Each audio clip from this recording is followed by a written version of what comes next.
The Lord be with you. And with your spirit. A reading from the Holy Gospel according to Luke.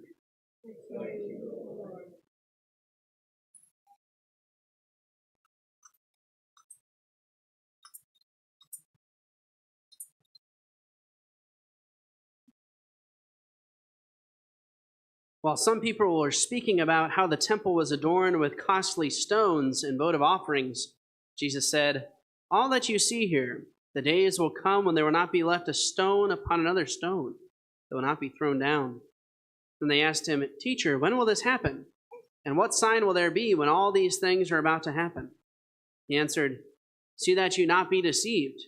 For many will come in my name, saying, 'I am he,' and the time has come. Do not follow them. When you hear of wars and insurrections, do not be terrified, for such things must happen first, but will not immediately be the end." Then he said to them, "Nation will rise against nation and kingdom against kingdom. There will be powerful earthquakes, famines, and plagues from place to place, and awesome sights and mighty signs will come from the sky.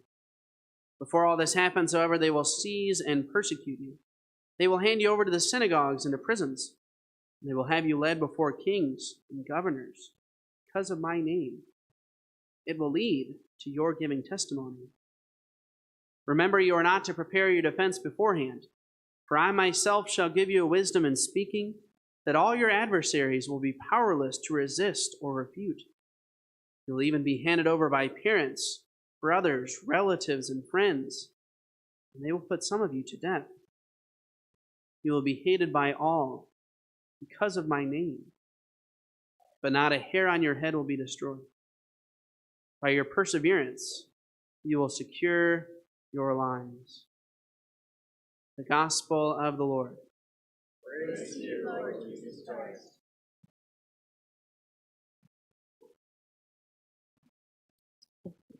Well, good morning, everybody.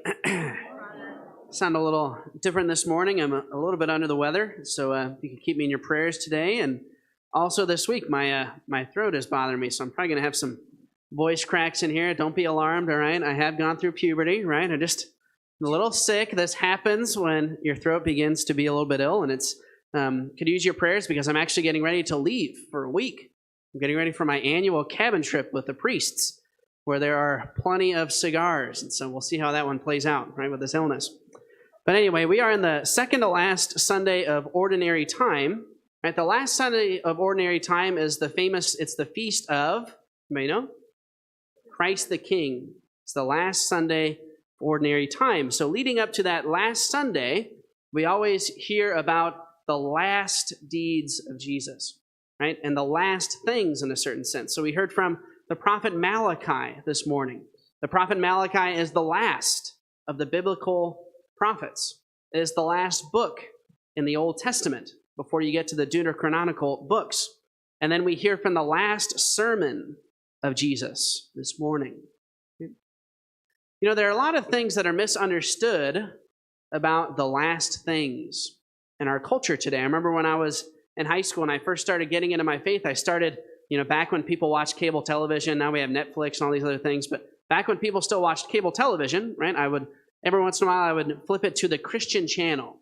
And the preachers were always talking about how the end is near and Christ is about to come back and we're all going to be raptured, right? All these different ideas about the end times.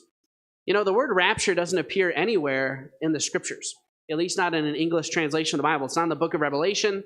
It's not in this last sermon of Jesus. It's actually a Latin word from 1 Thessalonians.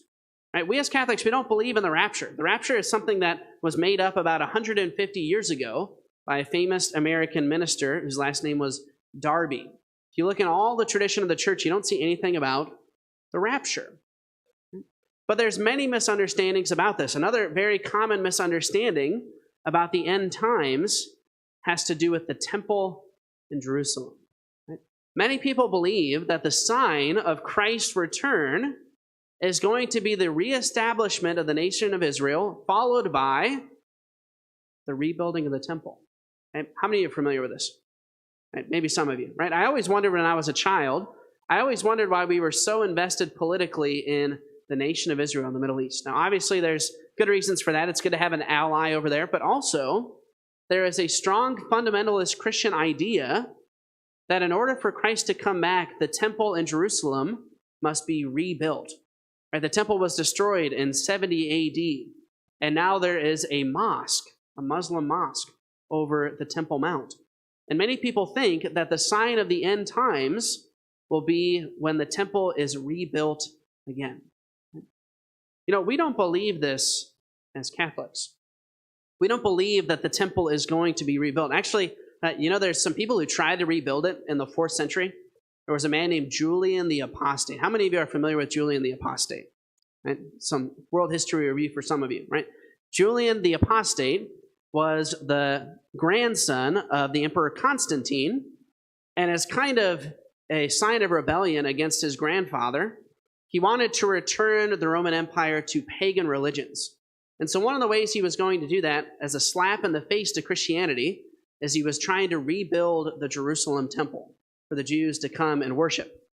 And the only pagan historical source we have about this says that as they were building the temple, the ground began to tear apart and fire began to come up from the ground as they were trying to rebuild the temple. We as Catholics aren't waiting for the temple to be rebuilt. And as a matter of fact, Jesus himself, in this last sermon, he talked about how the temple would be destroyed forever. Many people, when we hear these words of Jesus, it says, when you hear of wars and insurrections, do not be terrified, for such things must happen first. There will be powerful earthquakes, famines. There will be awesome sights and mighty signs in the sky. The moon will be turned to darkness and the sun turned to blood. Right? All these different words of Jesus. Usually when we hear this, Christians interpret this as being about the end of the world, the end of time. But actually, Jesus wasn't talking about the end of the world at the end of time. He was making his last prophecy that was going to take place in 70 AD. He started his sermon by saying, all that you see here, look upon these stones of the temple. There will not be one stone left upon another. It will not be thrown down. And then, of course, he ended his sermon by saying, this generation will not pass away until all these things take place. If he was talking about the end of the world, why would he say that this generation would not pass away until all these things take place? There indeed was a war in 70 AD. It was the Jewish people rebelling against the Roman Empire. There was a war that took place over the course of 3.5 years, and it was extremely deadly and violent. When Jesus says that the moon will be darkened and the sun turned to blood, that was something that was common in the Old Testament prophets to talk about the fall of a kingdom who was opposing God.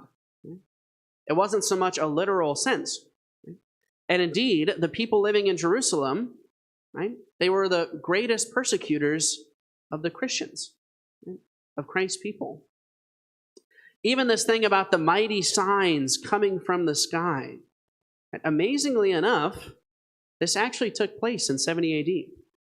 We don't hear about it in the scriptures. The scriptures had already been finished before 70 AD. Right?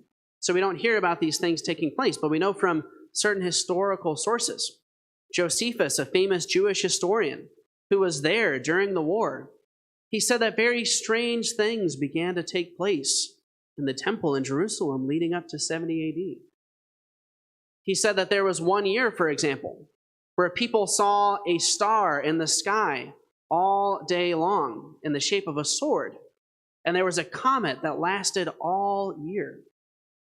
There was another great feast where the people looked up into the heavens and they saw chariots surrounding the city of Jerusalem.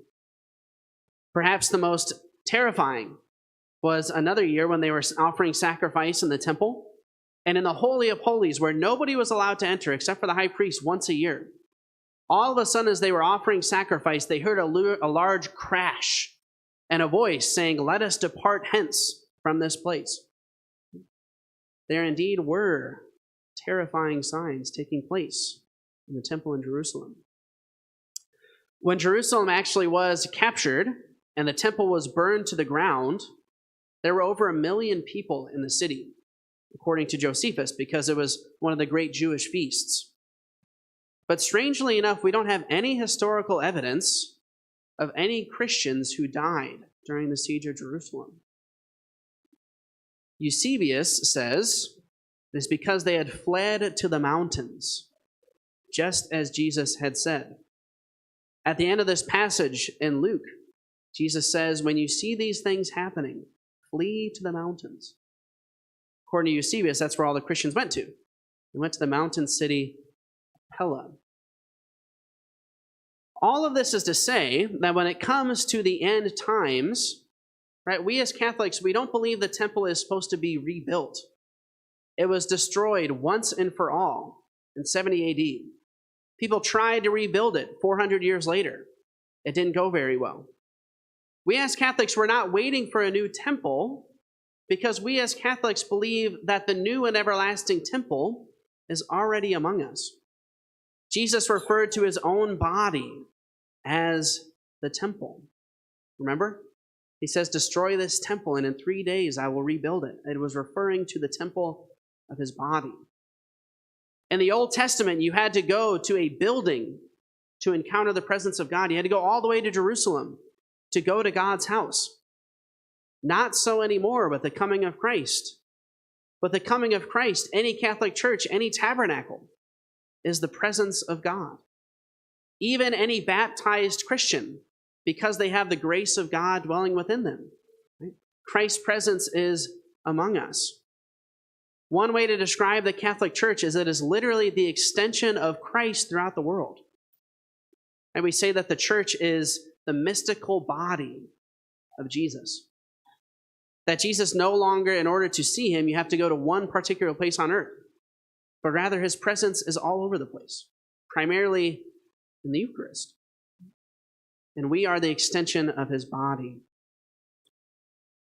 It's amazing that Jesus had this accurate of a prophecy about the last things. And it's even more amazing that Christ has given us the gift of his church. That we don't have to go to some place in Jerusalem. Every time we come to Mass, anytime we come to a Catholic church, we are literally in the presence of God.